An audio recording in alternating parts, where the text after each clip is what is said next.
welcome back to Rock Solid Motorsports. So today we're going to continue working on the 1991 Ford Mustang LX 5 liter. Just continuing to bring it back so it's looking like an 18,000 actual mile car again. So after we get all the mechanics taken care of, we're going to move on to the paint and just see how much of this original paint is salvageable. We already know that the hood, the paint is actually pretty well shot. So the hood will end up getting repainted, but a lot of the rest of the original paint actually looks like it is very salvageable. So we're going to go through, clay bar the entire car, and then start doing a color correction, give it a nice little buff, polish it, and just see if we can save this paint. Now I've already clay barred the top of the driver's side fender, got any contaminants out of the paint. It's nice and smooth now. You see just the difference with just having it clean again. Yeah, a lot of black water, a lot of dirt was pulled out of the paint there, but it's nice and smooth now, no contaminants. Already taped off a nice little test section there that we're going to go ahead and do by hand to start with, just to see how much of a difference. Old school. Yeah, and then we'll eventually break out the toys later. But we'll just kind of spread our compound on.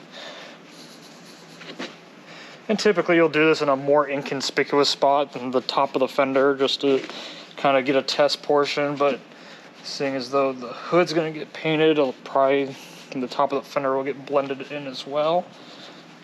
But we just kind of want to see, and you kind of want to do like a little bit of a crosshatch motion, some nice gentle pressure. Less of a how-to on how to buff a car, and more just to kind of see how this paint turns out.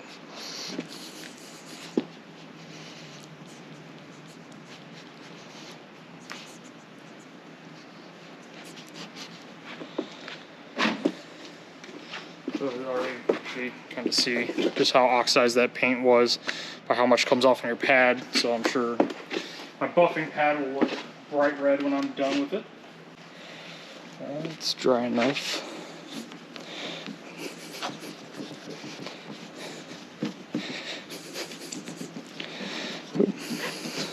Got into my tape a little bit there. But yeah, you can already see the difference, even just by doing that small little section by hand. And this is actually what we're kind of hoping the rest of the car will look like when we're done. So just to kind of give you an idea. She's like 3 shades of red right now. So you got really dull and oxidized, clean but still oxidized, and really nice and red. So yeah, 90% of the car can come back to this shade of red again, and it'll get actually even more vibrant as I polish and glaze the paint. We can pretty hopeful that we'll be able to make this look like an 18,000 mile car again. Yeah. Without having to do a whole bunch of repainting. So yeah, I'll get the heavy duty tools out and do a test panel. So now we've taken the time to go around and clay bar the rest of the car. I use a synthetic clay bar. You can use just a standard, just old-fashioned clay bar too. I mean, I prefer the synthetics just because I don't go through them quite as quickly. But yeah, and it took care of some of the light oxidization. You can kind of see that the car is shining a little better than it was prior. Actually, the sides have a lot less oxidation than the top, which you'd kind of expect. But yeah, we're going to move on now that I've got all that dirt and contamination off of the paint. And I have a nice clean surface. We'll move on to buffing. I've marked off a little section. Typically when I do paint corrections and polishing, I do them in little kind of 2 foot by 2 foot sections, just kind of shoulder width for me, so I can just hit a section, clean it up, and move on. And that's how I'll do this whole car. So now I'll grab my buffer and we'll see just how this paint's going to turn out.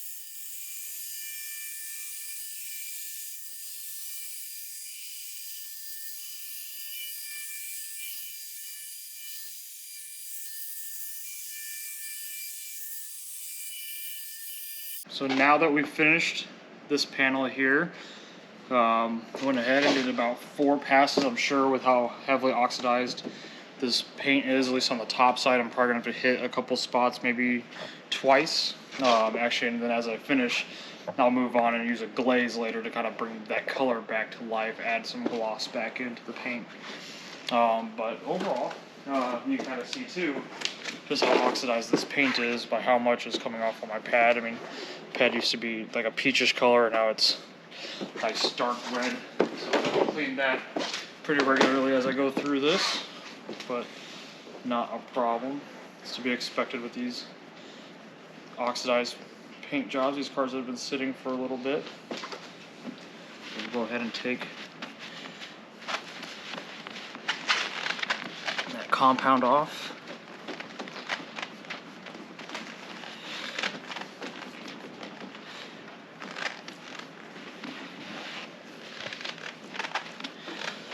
And just working on these cars that have been sitting is, especially from a detailing standpoint, is extremely rewarding, because you get to see right away just the car come back to life.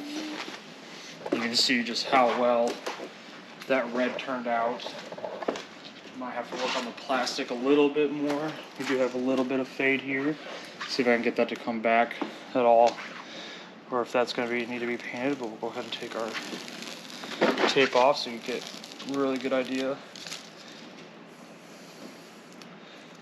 just how well. I might have to take some compound down underneath the tape, but yeah, so you just kind of see just how well that paint underneath all that oxidation, even though this car's been sitting for so long, you just see how nice and great condition that paint is. So hoping that the rest of the car turns out that well.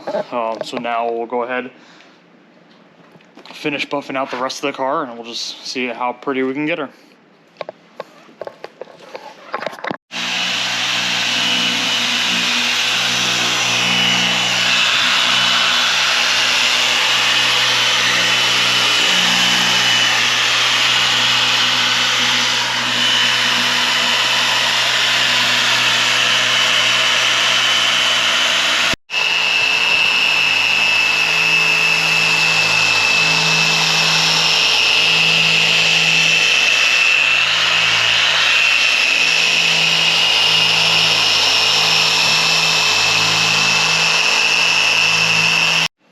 So after a good about 12 hours of labor and some elbow grease, we did get this paint to actually come back a lot better than we anticipated. It is shining excellent now, looking like a 17,000 original mile car should. That bright red paint just came back excellent. It is just an overall excellent condition. And we did a little bit of cleaning up on like black rubber and plastic pieces, and they cleaned up extremely well. The car is starting to come together very, very well. Couldn't be more pleased with how this car's coming along. So as we'll kind of walk around, you can just see it in the body's extremely straight. There wasn't, and the clear coat and everything is in just excellent condition. So again, Yeah, just she is really coming to life. She is, and this is what we like to see in these old survivors. So next we're going to kind of turn our attention to the interior, start doing some detail. It doesn't need a whole lot, but just bring it back a little bit more, get it nice and cleaned up, and then the top's going to need a fair amount of cleaning as well, just as you'd expect from sitting out. But just cleaning. So. yeah, everything else from here is just some pretty basic detailing. So a little bit more elbow grease, and hopefully we'll have this car looking like a 17,000 mile car should. So definitely stay tuned for those later episodes and updates.